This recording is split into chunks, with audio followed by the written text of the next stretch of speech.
बहुत बार स्टूडेंट्स मुझसे क्वेश्चन करते हैं कि क्या पीएसआर ऑप्शन में 45 इयर्स के पीवाईक्यूज काफी हो जाएंगे, और कुछ स्टूडेंट्स पूछते हैं कि ये बहुत ज्यादा नहीं हो जाएंगे अगर हम 10-15 साल के कर जाएं या फिर 20-25 साल के कर जाएं तो हो नहीं जाएगा। तो हम किसी की बातों में आए बिना प्योरली डेटा के हिसाब से समझेंगे। तो मैंने एक वीडियो बनाया था unfair advantages of PSR optional, उसमें दो क्वेश्चंस यहाँ पर पूछे गए थे। एक एमडी बाबर का एक क्वेश्चन है और एक और स्टूडेंट ने क्वेश्चन पूछा था, सादिया अशरफ। तो ये दोनों क्वेश्चन हम आंसर कर रहे हैं। तो ये है यूनिट नंबर 10। इसमें से 45 सालों में टोटल 66 क्वेश्चंस पूछे हैं यूपीएससी ने, 66 क्वेश्चंस आए हैं। जो आपके थिंकर्स की यूनिट में हम कहते हैं ना कि स्टूडेंट्स कहते हैं और बहुत सारे टीचर्स भी रेकमेंड करते हैं कि 2 से 3 महीने चले जाते हैं, इतने बड़े बड़े मटेरियल्स मिल रहे हैं। लिटरली 2025 में एक क्वेश्चन आया है, और अगर आप पुराने भी क्वेश्चन ट्रैक करोगे आपको ये समझ में आएगा कि एक एक ही क्वेश्चन हर साल इस यूनिट में से पूछा जाता है। यूनिट 9 दूसरी सबसे ज्यादा पूछे जाने वाली और सबसे लेंथी यूनिट है, वो भी अगेन आपके इंडियन थिंकर्स वाली यूनिट है। इसमें 53 क्वेश्चन आज तक 45 सालों में पूछे हैं और एक क्वेश्चन 2025 में भी पूछा है। आपको यहाँ पर ये पैटर्न समझ में आ सकता है कि देखो किस तरीके के अब क्वेश्चंस पूछे जा रहे हैं, कौन से टॉपिक्स हैं जिसमें ना इंडिया का इन्वॉल्वमेंट बाकी नेशंस के साथ ज्यादा है, इंडिया का इन्वॉल्वमेंट ग्लोबल लेवल पे ज्यादा है, इंडिया को हम फ्यूचरिस्टिक पर्सपेक्टिव में। अगर आप हिस्ट्री हिस्ट्री करते रहोगे ना कि इंडिया में पहले क्या चल रहा था, फलाना क्या था, ढिमकाना, उसमें इतने क्वेश्चंस नहीं पूछे हुए। अभी जो स्टैटिक पार्ट है आपका, जो लक्ष्मीकांत वाला भर रखा है, जिसमें यूनियन गवर्नमेंट, स्टेट गवर्नमेंट के प्रिंसिपल ऑर्गन्स क्या है और ये सब, ये supreme court, high court, legislative assembly, ये सब ये नहीं पूछ रहा है अब यूपीएससी। वो ट्रेंड बदल गया है। अब नए टाइम के क्वेश्चंस पूछे जा रहे हैं, जिसमें पेपर 2 यूनिट 12, ये आप देखोगे ना, ये वो वाली यूनिट है जिसमें इंडिया की फॉरेन पॉलिसी, जिसमें से ऑलमोस्ट हर साल क्वेश्चन आ रहा है। स्पेशली जो आपका 2014 के बाद से जो ट्रेंड चेंज हुआ है, उसमें आप देखना इंडियन फॉरेन पॉलिसी पे बहुत फोकस किया जा रहा है। टोटल 45 सालों में ये कोई बहुत बड़ी यूनिट नहीं है। 45 सालों में 38 क्वेश्चन से पूछे गए हैं, बट इस साल 5 क्वेश्चन इसी एक यूनिट से पूछ लिए गए हैं। 5 क्वेश्चंस बहुत होते हैं, मतलब इधर की उधर हो जाती है, आप सोचो। और ये सारी यूनिट्स छोड़कर अगर आप सारा टाइम यहाँ दे दोगे, इनको भी करो, देखो मैं मना नहीं कर रही हूँ, बट अगेन एक एक क्वेश्चन की वजह से आप ये मत छोड़ दो। पेपर 2 यूनिट 14, 69 क्वेश्चन आज तक पूछे हैं और 3 क्वेश्चन इस साल पूछ लिए हैं। आप समझ रहे हो, अगर आपको करनी है थोड़ी सी लंबी यूनिट तो ये करो। इंडिया और साउथ एशिया का टॉपिक है ये, तो जिसमें से बहुत सारे क्वेश्चंस अगेन पूछे हैं। क्यों? क्योंकि इंडिया किस वे में जा रहा है कि जैसे अभी पाकिस्तान न्यूज में था, तो यहाँ पर इंडिया साउथ एशिया में कौन सा, पाकिस्तान भी न्यूज में आ जाएगा, उस पर क्वेश्चन पूछा। इंडिया बांग्लादेश न्यूज में था, इंडिया नेपाल न्यूज में था, उन्हीं पर ही क्वेश्चन पूछे हैं। फिर पेपर 2 यूनिट 15 जो इंडिया एंड ग्लोबल साउथ वाला है ना, जहां पर अलग अलग WTO, NIO, इन पे जो क्वेश्चन, जैसे चाइना का इंटरेस्ट भी इसी में आ जाता है, तो कोई बहुत बड़ी यूनिट नहीं है। 30 ही क्वेश्चन है 45 सालों में, बट इस साल 2 क्वेश्चन पूछे हैं। तो आप देखो कि बहुत छोटी छोटी यूनिट्स में से भी 2 क्वेश्चन पूछे जा रहे हैं। 5 क्वेश्चन पूछ लिए, ये यूनिट में से आपके 3 क्वेश्चन इस बार पूछ लिए।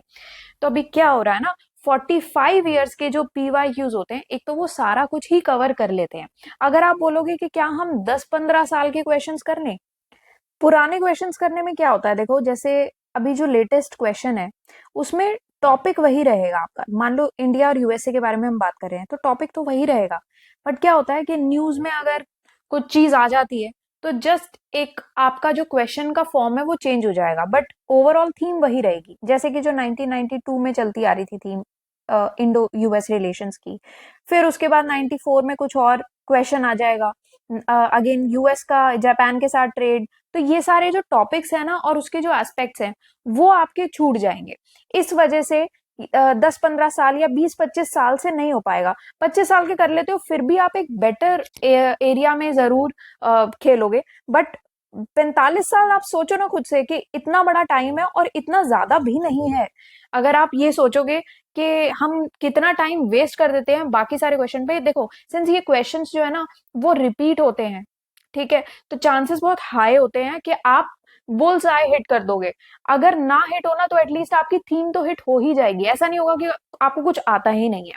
प्लस आपके अलग अलग डायनामिक एरियाज कवर हो जाएंगे, क्योंकि आप देखो कि पुराने किस तरीके के क्वेश्चंस आ रहे हैं, तो आपके बहुत सारे ऐसे एरियाज कवर होंगे जो कि अगर उसमें से कोई क्वेश्चन पूछ लिया जाता है तो आपको ये नहीं लगेगा कि एब्सोल्युटली न्यू क्वेश्चन है। और इनफैक्ट बहुत पुराने थीम्स में से यूपीएससी अब उठा रहा है, जस्ट आपका फॉर्म चेंज कर दे रहा है डिपेंडिंग अपॉन कि आजकल क्या टॉपिक चल रहा है या इंडिया किस हिसाब से उसकी फॉरेन पॉलिसी है। ये हम आईआर के बारे में बात कर रहे हैं, but same goes for theory part also. तो थ्योरी में भी आपको क्या है कि काफी ज्यादा ट्रेंड समझ में आने लगता है। जैसे आप यहाँ पर देखो कि 1994 में एक क्वेश्चन आया था कंसेप्ट ऑफ जस्टिस के ऊपर। अब अगर मान लो आप इतने पुराने क्वेश्चंस छोड़ के चले जाते हो तो आपको ये नहीं समझ में आएगा कि दोबारा से क्या क्वेश्चन रिपीट हो सकता है इस टॉपिक में से, कि थ्योरी ऑफ जस्टिस के कंसेप्शन पर भी कोई क्वेश्चन आ सकता है, उसको लिबर्टी एंड इक्वालिटी के साथ कनेक्ट करके एक एप्लीकेशन फॉर्म में क्वेश्चन आ सकता है। अब ये तो स्टैटिक पार्ट है ना, अब ये चीज रह जाएगी, ये तो दोबारा भी आ सकता है, इसमें तो कोई करंट अफेयर्स वाली बात भी नहीं है। इस वजह से एक डायनामिक एरियाज कवर हो जाते हैं।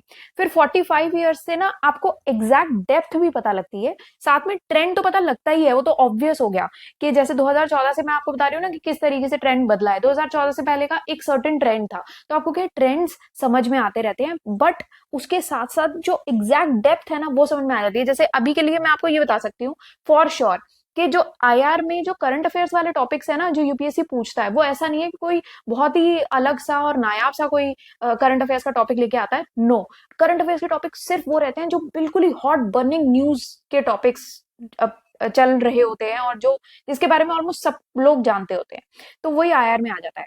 फिर नेक्स्ट चीज ये है, अगर आप टेस्ट सीरीज में जाते हो तो टेस्ट सीरीज में भी 45 इयर्स के पीवाईक्यूज ही प्रैक्टिस करो, उसी पर ही स्टिक करो, क्योंकि देखो ज्यादा नहीं है ये।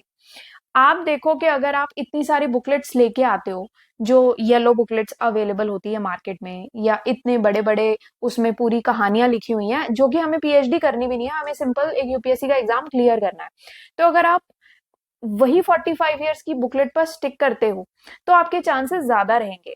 क्योंकि क्या होता है कि आपको अगर ये पता हो कि इसी में से क्वेश्चन आने वाले हैं और इसी को ही आप 5 बार पढ़ जाओ तो चांसेस हाई हैं। बट अगर आप random booklets, yellow books collect करके रख लेते हो अपने पास, जिसको आप पढ़ोगे भी नहीं, आपके पास टाइम भी नहीं, आपको नहीं पता क्या क्या पढ़ना है, कैसे पढ़ना है, तो उसमें क्या है, आपका कुछ भी नहीं होगा। इतनी सारी चीज में हम कुछ नहीं कर पाते हैं, टाइम अलग वेस्ट करते हैं। देखो, तुमने बहुत सारी कोचिंग्स फॉलो तो जरूर की होंगी, बट सिर्फ एक बार, जस्ट एक बार, एक अटेम्प्ट आप मेरे कहने पर ना एग्जैक्टली पीवाईक्यूज पर स्टिक करके दे दो। जैसा मैं कह रही हूँ ना वैसे वैसे ही करो। मेरा ट्राइड एंड टेस्टेड मॉडल है ये, मतलब मैक्सिमम हिट्स हुए हैं स्टूडेंट्स के, and all India highest ranks भी आई हैं पीएसआर में। पूरे यूपीएससी में तो मैं नहीं कह सकती, बट यस पीएसआर में डेफिनेटली आपकी ऑल इंडिया रैंक्स आई हैं, हाईएस्ट आए हैं। तो इसीलिए सिर्फ आप इतना कर लो, फिर खुद बताना आप कि ये काफी है कि नहीं। जो स्टूडेंट्स ये पूछते हैं ना कि ये काफी है पीवाईक्यूज करना 45 ईयर्स के, आप खुद बताओगे कि ये काफी है कि नहीं। खुद प्रिपेयर करो और फिर चेक करो, खुद आंसर्स दोगे खुद को आप। और जो सोच रहे हैं ना कि यार ये बहुत ज्यादा तो नहीं हो जाएगा, तो जो स्टूडेंट का ये क्वेश्चन था कि बहुत ज्यादा तो नहीं, तो भाई मार्केट में ना एक थिंकर्स की यूनिट के लिए पीली किताबें भर दी जैसे लोगों ने। तो अभी क्या हो रहा है ना कि जिसमें से लिटरली एक क्वेश्चन आया है, मतलब ये पीली किताबें किस लिए भर रखी, यूनिट 9 यूनिट 10, लिटरली एक क्वेश्चन आया उसमें से, और उन्हें पढ़ने में ना महीने लग गए 3। वो 3 महीने में तुम पूरे 45 साल के पीवाईक्यूज पढ़कर, रट कर, लिख कर, प्रैक्टिस कर कर और टेस्ट देकर, मतलब पूरे ऑप्शनल को कंप्लीट करके एक साइड कर देते।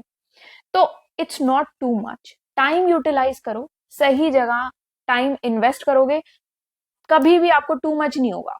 बट गलत जगह अगर आप 1 मिनट भी लगा दोगे ना तो टू मच हो जाएगा।